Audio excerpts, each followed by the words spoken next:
स्वागत है आप सभी स्टूडेंटों का जेएमबी स्टडी भारत में। तो आज हम स्टडी करते हैं अंगद सर के साथ कक्षा 9वीं की गणित के अध्याय 8 चतुर्भुज का। ये चतुर्भुज का भाग नंबर 4 है, जिसमें हम जानेंगे प्रश्नावली 8.1 के भाग 2 में प्रश्न क्रमांक 2 का संपूर्ण हल। इससे पहले यदि आपने हमारे चैनल से जेएमबी स्टडी भारत को सब्सक्राइब नहीं किया है तो सब्सक्राइब कीजिए, ताकि इसी प्रकार की वीडियो आपको सबसे पहले मिल सके। तो आइए हम स्टार्ट करते हैं। प्रश्न नंबर 2 क्या कहता है। प्रश्न नंबर 2 दिया गया है प्रश्नावली 8.1 का। दर्शाइए कि एक वर्ग के विकर्ण बराबर होते हैं और परस्पर समकोण पर समद्विभाजित करते हैं। तो यहां देखिए, परस्पर समकोण पर समद्विभाजित करते हैं। कौन समद्विभाजित करते हैं? वर्ग के विकर्ण। और जब समकोण पर समद्विभाजित करते हैं तो वो एक दूसरे पर क्या होंगे? लंब होंगे। तो हमें बताना पड़ेगा कि जो विकर्ण है, दो वर्ग के दो विकर्ण होते हैं, वो आपस में समकोण पर समद्विभाजित करते हैं। तो एक बात तो तय हो गई कि यहाँ में दिया गया एक वर्ग दिया गया है, और वर्ग की परिभाषा से हम जो कुछ जानते हैं वो यहाँ लिख लेंगे। तो क्वेश्चन को सॉल्व करने से पहले यहाँ देख लेते हैं क्या दिया गया है, क्या सिद्ध करना है। ठीक है, वो लिख लेते हैं। तो यहां देखते हैं, हमें दिया गया है कि एक वर्ग है, जिसको हमने क्या मान लिया, माना कि ABCD एक वर्ग है। हमें सिद्ध करना है कि ये परस्पर समकोण पर समद्विभाजित करते हैं। क्या करते हैं? वर्ग के विकर्ण। तो इसमें जो जो सिद्ध करना है वो हम बाद में लिखेंगे। हमें सबसे पहले एक वर्ग बनाना है ABCD, क्योंकि वर्ग दिया गया है। ठीक है, तो वर्ग यहां ड्रॉ कर लो। ये बन गया हमारे पास ABCD, एक वर्ग बन गया। और वर्ग की परिभाषा से जानते हैं इसकी सभी भुजाएं आपस में क्या होती हैं? बराबर होती हैं। और वर्ग का ये प्रत्येक कोण कितना होता है? 90 अंश का होता है। ठीक है, और वर्ग के विकर्ण भी आपस में क्या होते हैं? समान होते हैं। तो इसके विकर्ण भी बना लो। एक विकर्ण बनेगा AC और दूसरा विकर्ण बनेगा अपने पास BD। ये बन गए हमारे वर्ग के विकर्ण, AC विकर्ण और BD विकर्ण। तो हमें दिया गया था और हमने मान लिया कि ABCD एक वर्ग है। वर्ग दिया गया था, उसको केवल नाम दिया है कि ABCD एक वर्ग है। तो हमें क्या सिद्ध करना पड़ेगा? वर्ग तो दर्शाना ही है कि एक ये वर्ग दिया गया है। वर्ग को दर्शाने के लिए हमें क्या करना पड़ेगा? इसकी भुजाएं बराबर करनी पड़ेंगी, इसके विकर्ण बताना पड़ेगा कि आपस में ये क्या है? बराबर है। और इसका प्रत्येक कोण कितने का है? 90 अंश का होता है। और ये भी सिद्ध करना है कि इस समकोण पर एक दूसरे को क्या करते हैं? समद्विभाजित करते। तो इसको मान लो जहां पे प्रतिच्छेद कर रहा है विकर्ण एक दूसरे को। तो यहाँ पे लिख लो ABCD एक वर्ग है। हमें सिद्ध करना है कि विकर्ण, पहली कंडीशन में हमें मिलेगा विकर्ण। विकर्ण यहाँ पे क्या है? एक AC और BD। तो यहां हमने लिख दिया है कि विकर्ण AC बराबर BD सिद्ध करना है। दूसरा, वर्ग सिद्ध करने के लिए क्या करना पड़ेगा? ये विकर्ण आपस में समद्विभाजित कर रहे हैं, तो वर्ग के विकर्ण बराबर होते हैं। ये वाले AC विकर्ण बराबर है BD विकर्ण के, और ये समद्विभाजित कर रहा है, तो ये वाला पार्ट AC विकर्ण का और ये वाला बराबर होंगे। उसी प्रकार BD विकर्ण का इतना भाग और इतना भाग क्या होगा? बराबर होगा। तो ये भी लिख लो। हमें सिद्ध करना पड़ेगा कि AO बराबर OC बा या CO, और वहीं पे हमें सिद्ध करना पड़ेगा कि OB बराबर या BO बराबर OD। ठीक है, ये हमें सिद्ध करना पड़ेगा। तीसरा, वो कह रहा था कि ये परस्पर समकोण पर समद्विभाजित हैं। कौन परस्पर समकोण पर समद्विभाजित कर रहे हैं? वर्ग के विकर्ण। तो ये विकर्ण क्या होगा? AC लंब है विकर्ण BD पर। ये तीन चीजें हमें सिद्ध करनी है। इसमें तीन चीजें मतलब लंब का मतलब है, हम जानते हैं कि अगर ये समकोण पर समद्विभाजित कर रहा है तो यहाँ पे जो कोण बनेगा वो कितने अंश का बनेगा? 90 अंश का बनेगा। ये सिद्ध करना है ना। और यहाँ पे जो कोण बनेगा वो भी कितना बनेगा? 90 अंश का बनेगा। तो जहां समद्विभाजित कर रहा है 90 अंश का कोण बनेगा।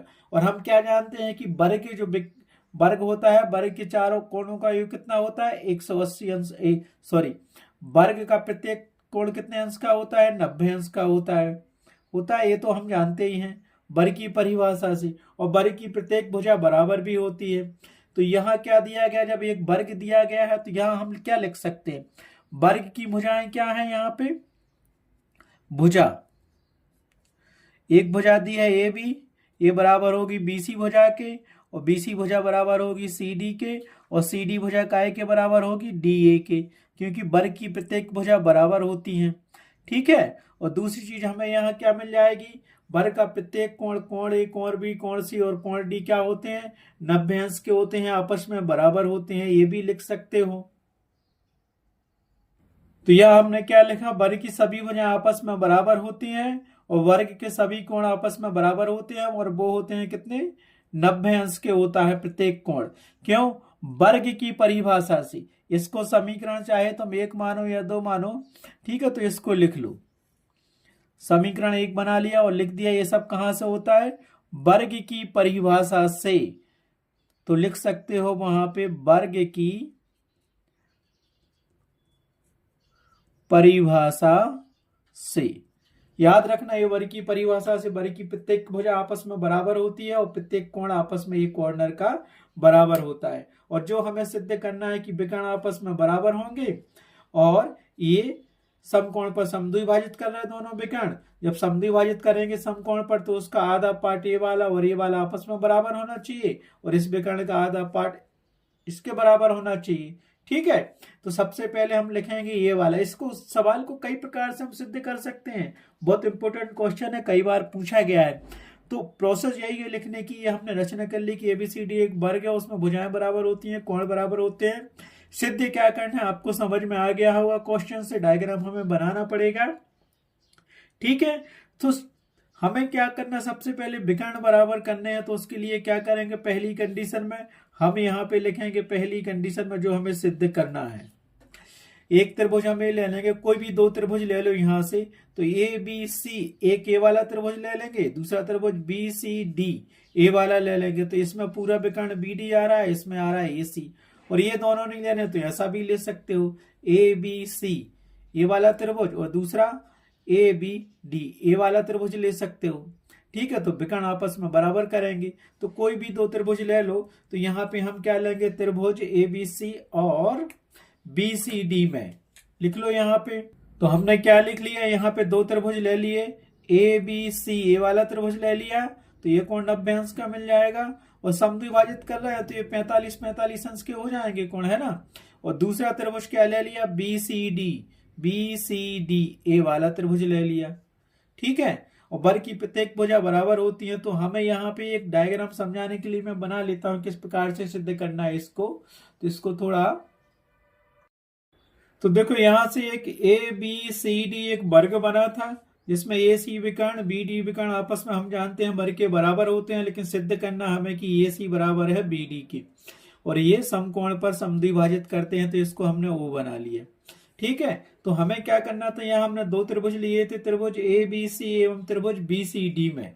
तो 2 त्रिभुज लेंगे, पहले तो हम त्रिभुज ABC बना लेते हैं। तो त्रिभुज ABC ये त्रिभुज बना लेते हैं। तो यहाँ पे बना लेते हैं त्रिभुज ABC, क्या होगा, ये बन गया अपना त्रिभुज ABC बन गया त्रिभुज। तो ये भुजा इसके बराबर हो गई, और ये कोण 90 अंश का होता है। वो तो हम जानते हैं कि एक वर्ग के सभी कोण कितने होते हैं, 90 अंश के होते हैं। ठीक है। और दूसरा हमें क्या चाहिए था, त्रिभुज BCD लेना था। तो त्रिभुज BCD क्या बनेगा, BCD अपने पास ही मिल गया, त्रिभुज BCD ये मिल गया। यहाँ लिखा B है ना, ये हो गया C और ये हो गया D, और ये कोण 90 अंश का होता है, ये भुजा इसके बराबर होती है। तो यहाँ सर्वांग सम सिद्ध करना है। तो हम क्या करेंगे, इन 2 त्रिभुजों को लिख लिया हमने, बना लिया है। अब सर्वांग सम सिद्ध करो इसको। तो यह हम देखेंगे, क्योंकि हम जानते हैं यहाँ डायग्राम में दिख रहा है AB भुजा के बराबर क्या है इस त्रिभुज की, CD भुजा। क्यों, क्योंकि वर्ग की प्रत्येक भुजा बराबर होती है। तो हम क्या जानते हैं, वर्ग की प्रत्येक भुजा बराबर होती है। अब इस त्रिभुज में हमें क्या मिलेगा, फिर से लिखो, क्योंकि ये कोण B दिया है, और ये भी जानते हैं यहाँ से इस भुजा के बराबर ये भुजा है, और इस कोण के बराबर ये कोण दिख रहा है, कोण B के बराबर कोण C है। क्योंकि हम जानते हैं, क्या जानते हैं, वर्ग का प्रत्येक कोण आपस में क्या बराबर होता है 90 अंश का होता है। तो कोण B बराबर मिल जाएगा कोण C के, और यहाँ लिख दो वर्ग का प्रत्येक कोण बराबर होता है। हम क्या जानते हैं, वर्ग का प्रत्येक कोण 90 अंश का होता है। तो तो हमारे पास ये भुजा बराबर होगा, ये कोण मिल गया, फिर ये भुजा, ये बीसी भुजा इस त्रिभुज में क्या इसके बराबर होगी, हमारे पास देखो इसकी इस त्रिभुज में किसके बराबर होगी, बीसी भुजा। आप बताओ अब दोनों त्रिभुजों में क्या दिख रहा है, हमें ये दिखाना। देखो ए बी सी त्रिभुज और दूसरा लिया था बी सी डी त्रिभुज। तो इस त्रिभुज में ये कोण 90 अंश का था और इसमें ये 90 अंश का था, और ये भी भुजा बराबर हो गई थी सी डी भुजा के, और यहां से हमने किया था कोण बी बराबर है कोण सी के। अब हमारे पास क्या बचा था, हमारे पास केवल एक ही चीज बची है कि इन दोनों त्रिभुजों में क्या है, बीसी भुजा। बीसी भुजा कॉमन दिख रही है तो यहाँ बीसी भुजा और लिख लो, क्योंकि हम जानते हैं डायग्राम से क्या करोगे, बीसी बराबर है बीसी के। क्यों, ये भुजा उभयनिष्ठ है, लिख दिया, क्योंकि बीसी दोनों त्रिभुजों में क्या है, उभयनिष्ठ है, वो लिख लिया हमने। इसीलिए क्या करेंगे हम, यहां से क्या मिल गया, भुजा कोण भुजा एस ए एस सर्वांग समता नियम से क्या होंगे, ये दोनों त्रिभुज सर्वांग सम हो जाएंगे। तो क्या सिद्ध हो गया था, एस ए एस सर्वांग समता नियम से त्रिभुज एबीसी सर्वांग सम होगा त्रिभुज बीसीडी के। सिद्ध कर लिया। क्यों किया था, क्योंकि पहली कंडीशन में हमें विकर्ण एसी बराबर बीडी करना था, और इन दो त्रिभुजों में हमने क्या किया, ये विकर्ण आ गया था इस त्रिभुज में एसी, और दूसरे त्रिभुज में बी सी डी त्रिभुज में बीडी विकर्ण आ गया था। तो ये सीपीसीटी से दोनों विकर्ण क्या हो गए, बराबर हो गए। अतः विकर्ण एसी बराबर होगा बीडी के। क्यों, सीपीसीटी से, क्योंकि जब दो त्रिभुज सर्वांग सम हो जाते हैं तो उनके संगत अवयव भी आपस में बराबर होते हैं। तो सीपीसीटी से हमने विकर्ण बराबर कर दिया, पहली कंडीशन में यही सिद्ध करना था हमें। तो ये त्रिभुज लिया था ताकि एसी विकर्ण आ जाए इस त्रिभुज में, फिर लिया था हमने ये त्रिभुज, तो इसमें भी बीडी विकर्ण आ गया। तो इन दोनों त्रिभुजों को क्या किया हमने, सर्वांग सम सिद्ध कर दिया, और जब सर्वांग सम हो गए तो उनके विकर्ण भी आपस में बराबर हो गए। तो इसको समीकरण नंबर 2 दे दो। यही सिद्ध करना था, पहला तो यही सिद्ध करना था हमें, यही सिद्ध करना था। ठीक है, अब क्या करेंगे हम यहां से, अब हमें ये दूसरा सिद्ध करना है ऑप्शन की, ए ओ बराबर ओ सी और ओ बी ओ बराबर ओ डी होगा। ठीक है, तो पहला पार्ट तो हमारा सिद्ध हो गया। अब सेकंड पार्ट सिद्ध करना है कि ए ओ बराबर ओ सी और ओ बी बराबर या बी ओ बराबर ओ डी। ठीक है, तो इसके बराबर ए और इसके बराबर, ये इसके बराबर, ये इसके बराबर। तो हम सेकंड पार्ट सिद्ध करते हैं। सेकंड पार्ट हमें क्या सिद्ध करना है, तो सेकंड हमें दिया है कि ए ओ बराबर ओ सी और बी ओ बराबर ओ डी हमें प्रूव करना है। किस लिए करना है, क्योंकि ये समद्विभाजित करते हैं, ए सी और बी डी ए विकर्ण है, तो एक दूसरे को समद्विभाजित कर रहे हैं, तो इतना पार्ट और इतना पार्ट बराबर होगा, इतना पार्ट और यहां से यहां तक ये बराबर होगा। ये सिद्ध करना पड़ेगा कि ए ओ बराबर ओ सी होगा और ओ बी बराबर होगा ओ डी के बराबर होगा। तो ये प्रूव करना पड़ेगा। तो इसके लिए हम क्या करेंगे, ये दो त्रिभुज ले लेते हैं, एक ये ऊपर वाला त्रिभुज ले लेते हैं और एक ये नीचे वाला त्रिभुज ले लेते हैं। तो यहां से क्या मिलेगा, जैसे हमने ये त्रिभुज लिया तो ये मिलेगा क्या, ये मिल गया, इसको तो ओ माना था, ये ऊपर डी है और ये हमारे सी है। ऐसे नीचे किया हमने ये, तो नीचे वाले दोनों त्रिभुज ले लिए, तो ये हमें क्या मिल गया, ये तो ओ है, नीचे वाला ये और ये बी है, ए है और ये बी है। कहना चाहिए कि ये त्रिभुज ले लिया हमने पूरा और ये ले लिया, तो ये विकर्ण भी आ गया इसमें और ये विकर्ण भी आ गया इसमें। ठीक है, देखो बी डी विकर्ण आ गया और इसी विकर्ण आ गया। हमें प्रूफ यही करना है। अब वर्ग की भुजा क्या होती है, चारों भुजाएं क्या होती हैं, बराबर होती हैं, और दूसरी बात विकर्ण भी आपस में बराबर होते हैं। ठीक है, तो यहां से क्या करेंगे, ये भुजा इसके बराबर हो गई है ना, ये बिंदु क्या करेंगे, ये हमें सिद्ध करना पड़ेगा। क्या करना है, बराबर सिद्ध करना है, तो कौन कौन से त्रिभुज लेंगे, एक त्रिभुज लेंगे त्रिभुज ए ओ बी में और दूसरा लेंगे सी ओ डी में। ठीक है, प्रूव करने के लिए हमें क्या करना पड़ेगा, हमें यही पता है कि कोण समद्विभाजित करते हैं। क्या कोण होते हैं, विकर्ण दिया, ये दिया है तो ये पूरा 90 अंश का होता है और ये समद्विभाजित कर रहा है विकर्ण, तो ये 45 का होगा, ये 45 का। इसी प्रकार ये भी 45 का, ये भी 45 का होगा। ये भी हमारे पास क्या है, 45 का होगा, ये भी 45, ये भी 45 और ये भी 45, क्योंकि पूरा 90 डिग्री क्या होता है। ठीक है, तो यहाँ कुछ परिभाषाएं लगेंगी, तो वो हम देख लेंगे कौन कौन से त्रिभुजों की परिभाषा लग रही है, कौन कौन से कोणों की, फिर उस हिसाब से इसको हम प्रूव करेंगे। ठीक है, तो ये दो हमने ले लिए, तो लिखते हैं हमें त्रिभुज ए ओ बी अर्थात ए ओ बी तथा COD में। ठीक है, ये दो त्रिभुज ले लिए और इन दोनों त्रिभुजों को सर्वांग सम सिद्ध कर देंगे तो इसके सभी जो संगत पार्ट होते हैं CPCT से वो बराबर हो जाएंगे। तो ये ऊपर वाला त्रिभुज ले लो COD और दूसरा AOB, ये त्रिभुज, इन दोनों को सर्वांग सम सिद्ध करो तो हम ये भी सिद्ध कर लेंगे, AO बराबर OC, OB बराबर OD भी सिद्ध हो जाएगा। ठीक है, तो अब ये देखो यहाँ हमें क्या मिलेगा, दो त्रिभुज तो ले लिए हैं AOB तथा COD में। COD में क्या मिलेगा, अब यहां से आप देख सकते हो हमने एक परिभाषा बताई थी आपको शीर्ष अभिमुख कोण की। शीर्ष अभिमुख कोण क्या होता है, ये होता है इस डायरेक्शन का होता है, तो इसका ये वाला कोण बराबर होता है इस कोण के और ये दोनों कोण बराबर होते हैं इस कोण के। तो यहाँ में विकर्ण तो मिल गया, ये DB विकर्ण है और ये AC विकर्ण है, यहाँ समद्विभाजित कर रहा है बिंदु O पर। तो ये वाला कोण और ये वाला कोण क्या होगा, इस त्रिभुज में बराबर होगा। तो ये कोण क्या मिल गया, एक तो मिल गया हमें कोण AOB बराबर होगा कोण COD के। तो लिख दो, क्योंकि एंगल AOB बराबर है एंगल COD के। क्यों, शीर्ष अभिमुख कोण से, शीर्ष अभिमुख कोण की परिभाषा से आमने सामने के कोण बराबर होते हैं और यहाँ पे यही मिल गया ऐसा वाला कोण। तो ये कोण ऊपर का ये इस कोण के बराबर हो गया। ठीक है, तो लिख लो रीजन। ठीक, लिख दिया शीर्ष अभिमुख कोण से। अब इस कोण में क्या दिख रहा है, तो अलग अलग बने तो ये कोण बराबर हो गया। यही त्रिभुज था हमारे पास COD और दूसरा था हमारे पास AOB, ए वाला त्रिभुज। तो ये कोण और ये कोण तो हमने बराबर कर लिए शीर्ष अभिमुख कोण से। अब इसमें क्या दिख रहा है, ये भुजा है, इसमें ये भुजा है और यहां से ये आया है ऐसा। तो ये क्या बन गया, Z बन गया पूरा, ये Z बन गया, अर्थात ये पूरा Z बन गया। तो हमारे पास क्या होगा, ये वाला कोण और ये वाला कोण क्या हो जाएगा, बराबर हो जाएगा ना, Z, ये कोण और ये कोण, ये दोनों कोण भी बराबर हो जाएंगे।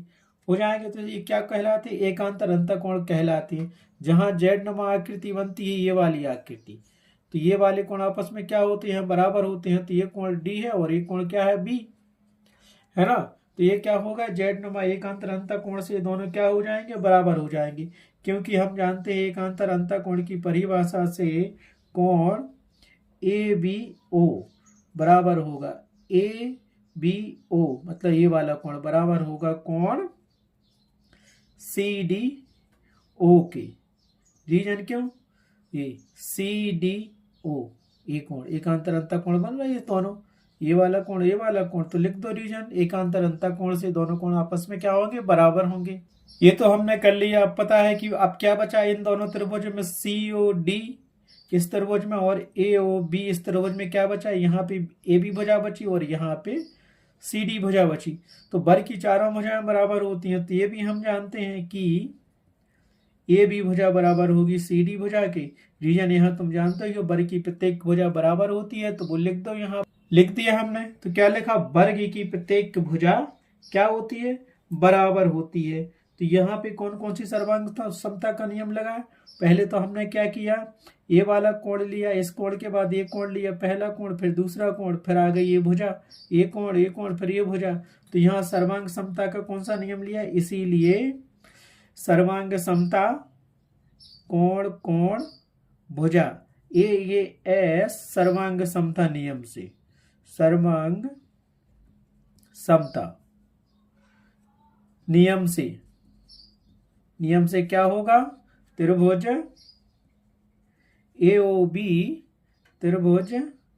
AOB सर्वांग सम होगा त्रिभुज COD के।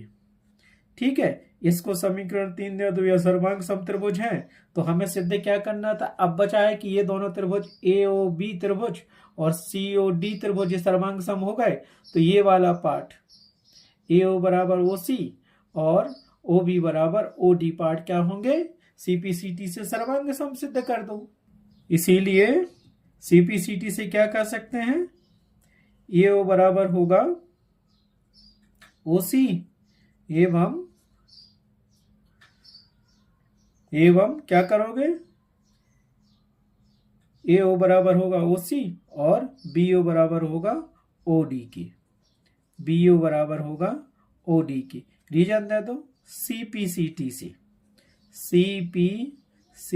से, क्यों, जब दो त्रिभुज हमने सर्वांग सम सिद्ध कर दिए, तो जब दो त्रिभुज सर्वांग सम होते हैं तो उनके संगत अवयव भी आपस में क्या होते हैं, बराबर होते हैं। सीपीसीटी, यही सीपीसीटी कहलाती है। तो इसको समीकरण अभी हमने 2 दिया था ऊपर, ये 3 हो गया समीकरण। समीकरण 3 से ये पार्ट भी बराबर होगा, और हमें यही सिद्ध करना था, सेकेंड पार्ट यही सिद्ध करना था। क्या सिद्ध करना था? सिद्ध करना था। ठीक है, सिद्ध करना था। तो ये पार्ट भी हमारे पास सिद्ध हो गया। अब चलते हैं थायड पार्ट। थायड पार्ट क्या था हमारे पास? विकर्ण आपस में क्या होते हैं, लंब होते हैं, एक दूसरे को समद्विभाजित करते हैं, और जिस बिंदु पर समद्विभाजित करते हैं वहां वो क्या होते हैं, लंब होते हैं एक दूसरे पर। ठीक है, तो ये दूसरा पार्ट भी हमने सिद्ध कर दिया, आपस में क्या है, ये बराबर होते हैं। इसको समीकरण 3 मान लिया। अब चलते हैं तीसरे पार्ट पे, जहां हमें सिद्ध करना है कि विकर्ण AC लंब है BD पर। हमें क्या सिद्ध करना है, विकर्ण AC लंब है BD पर, अर्थात AC विकर्ण लंब है BD पर। उसने कहा था ये समकोण पे समद्विभाजित कर रहे हैं, इसका मतलब है कि 90 अंश का कोण बना रहा है, जहां ये काट रहा है। तो ये वाला और ये वाला कोण, ये वाला कोण, ये सभी कोण क्या होंगे, आपस में बराबर होना चाहिए 90 अंश। क्योंकि चाहे वर्ग हो चाहे सर्कल हो, उसके सभी कोणों की माप कितनी होती है, 360 अंश होती है। तो इन दो कोणों की माप ले लेंगे, इसकी और 180 अंश आ जाएगी। तो ये क्या होंगे, समकोण पर समद्विभाजित करेंगे, क्योंकि यहां से ये वाला कोण बराबर है इस कोण के, तो ये वाला कोण और ये वाला कोण आपस में पहले बराबर सिद्ध कर देंगे दोनों, 90 अंश का। फिर इन दोनों कोणों को जोड़ देंगे तो क्या हो जाएगा, एक कोण 90 अंश के बराबर आ जाएगा। एक सीधी रेखा पे एक कितने अंश का कोण बनता है, 180 अंश का बनता है। और ये कोण आपस में बराबर होंगे, तो एक कोण कितना आ जाएगा, 90 अंश का आ जाएगा। ये वाला कोई भी एक कर लो, समझ गए ना। तो इससे सिद्ध हो जाएगा कि AC लंब है BD पर।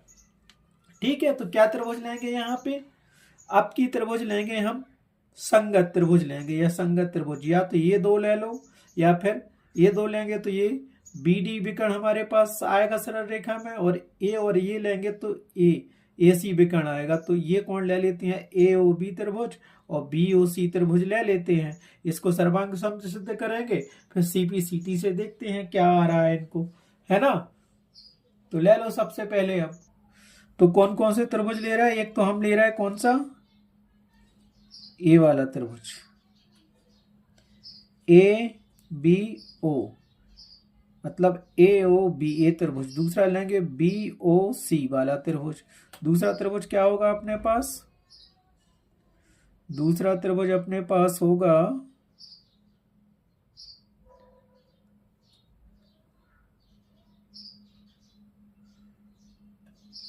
ये वाला त्रिभुज लेना है। दूसरा हम ले लेते हैं हमारे पास ये वाला BOC। तो ये B हो गया, ये हो गया, AC हो गया। ये भुजा क्या है, बराबर होगी, क्योंकि ये वर्ग है। वर्ग की प्रत्येक भुजा बराबर होती है। दोनों त्रिभुज ले लिए। तो यहाँ से क्या करेंगे, विकर्ण लंब करने के लिए हमें इनको सर्वांग सम सिद्ध करना पड़ेगा, CPCT की जरूरत होगी। और आगे जो समीकरण 1 2 3 बनाए हैं उनकी हेल्प लेंगे और इसको लंब सिद्ध कर देंगे। तो लिख लो यहाँ पे, इसीलिए त्रिभुज AOB व त्रिभुज BOC में क्या करेंगे, क्या दिख रहा है आपको इन दोनों में बराबर। सबसे पहले तो देखो क्या दिख रहा है, AB बराबर BC। क्यों, AB बराबर BC, ये C भुजा है, सॉरी ये BC भुजा है और AB भुजा है। वर्ग की सभी भुजाएं क्या बराबर होती हैं। तो यहाँ से सिद्ध कर लो आपकी हमारे पास, क्योंकि हम जानते हैं 3 चीजें चाहिए सर्वांग समता सिद्ध करने के लिए। वो 3 चीजें कोई भी हो सकती है, भुजा हो सकते हैं, एंगल हो सकते हैं, या कुछ और भी कॉर्नर भी हो सकते हैं, या कौन। ठीक है, तो यहाँ पे हमें सबसे पहले तो मिल गया कि AB भुजा बराबर है BC भुजा के। रीजन क्या देंगे, क्योंकि वर्ग की प्रत्येक भुजा क्या होती है, बराबर होती है। तो यहाँ लिख लिया रीजन, क्योंकि वर्ग की प्रत्येक भुजा बराबर होती है। तो हमने क्या लिया, ये त्रिभुज लिया था और ये त्रिभुज लिया था। तो हमने क्या किया, ये भुजा ये भी भुजा और BC भुजा बराबर हो गई।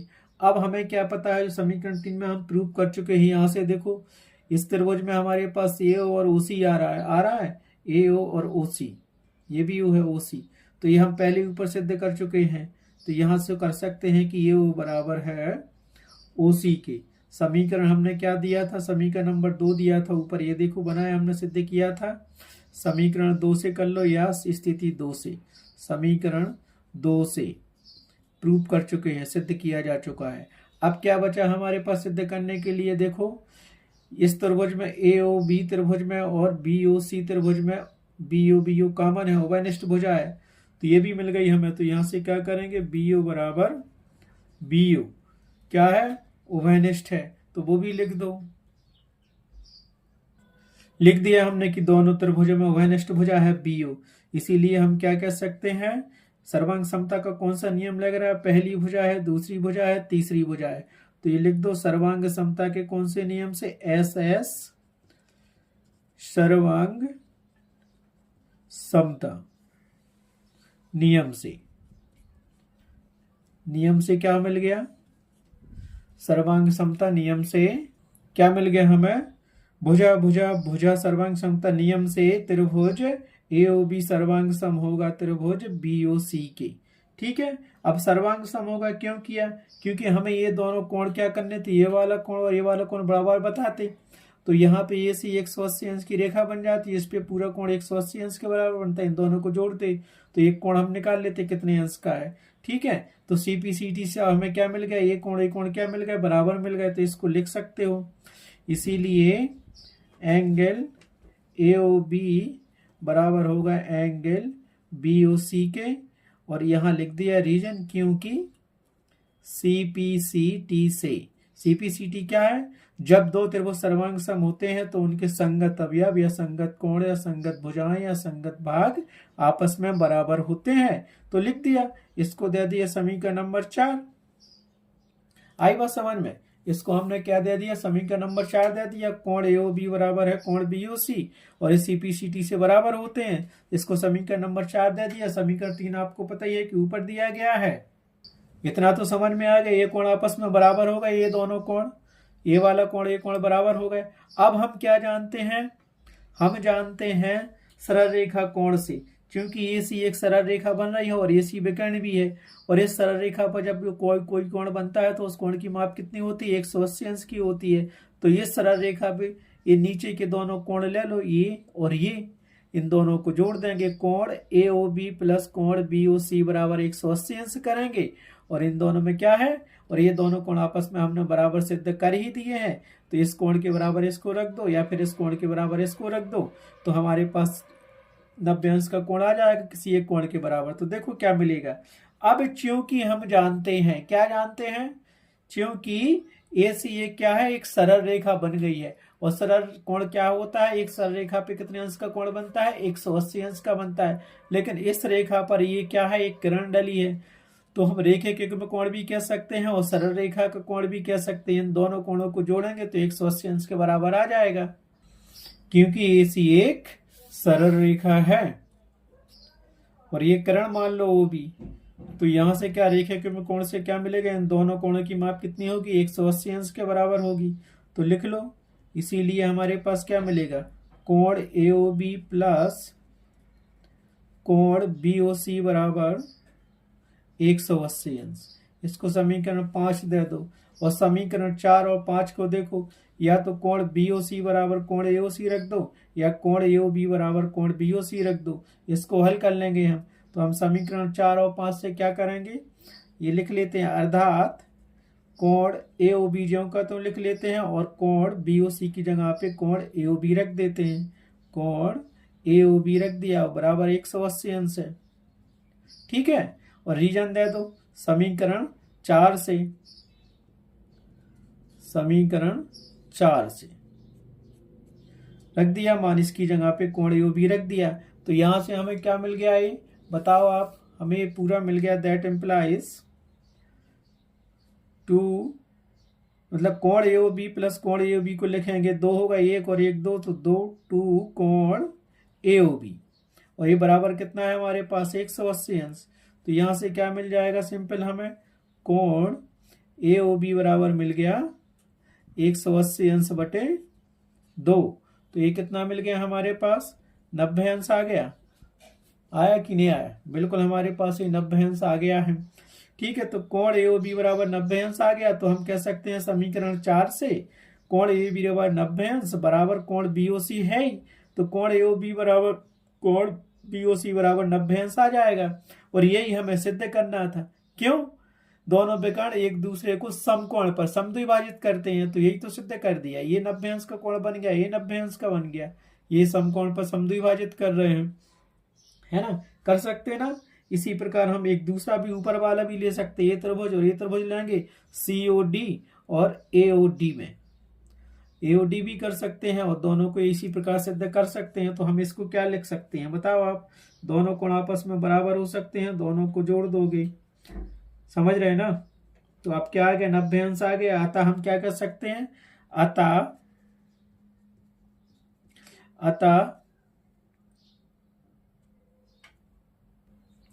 अतः यहां से क्या मिलेगा, कोण क्या मिल गया तुम्हें, यहां से मिल गया हमें कोण AOB बराबर कोण BOC बराबर 90 अंश, दोनों 90 अंश के हो गए। अतः हम क्या कहेंगे, अतः कह सकते हैं कि AC लंब होगा BD पर। यही सिद्ध करना था। क्यों सिद्ध करना था? क्योंकि वो कह रहा था कि दोनों विकर्ण एक दूसरे को समकोण पर समद्विभाजित करते हैं और समकोण की माप होती है 90 अंश, तो वो हमने सिद्ध कर दिया।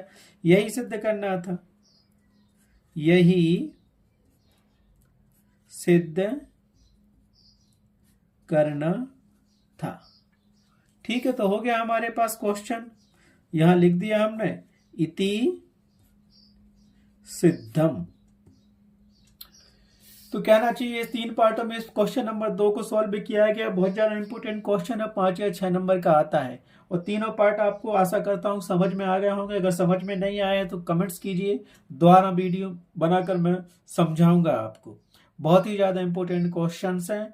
इसमें सर्वांग समता 3 बार लगी है, एक बार लंब साबित करने के लिए, एक बार विकर्णों को बराबर समद्विभाजित है तो उसको सिद्ध करने के लिए, और एक बार क्या हुआ, हमें सबसे पहले जो हमने किया था किसके लिए किया था कि विकर्ण आपस में बराबर हैं और विकर्ण दूसरे में समद्विभाजित करने के लिए सर्वांग समता सिद्ध की। तीसरे में विकर्ण AC लंब होगा विकर्ण BD पर, उसको तो सिद्ध करने के लिए सर्वांग सम 2 त्रिभुज लिए और सर्वांग सम सिद्ध किए और उन त्रिभुजों के कोणों को 90 अंश के बराबर हमने बता दिया। तो इससे सिद्ध हो गया कि दोनों क्या हो गए कि विकर्ण AC लंब होगा विकर्ण BD पर। इस प्रकार से क्वेश्चन नंबर 2 प्रश्नावली 8.1 का कंप्लीट हुआ। इस वीडियो में बस इतना ही। नेक्स्ट वीडियो में हम देखेंगे नेक्स्ट क्वेश्चन।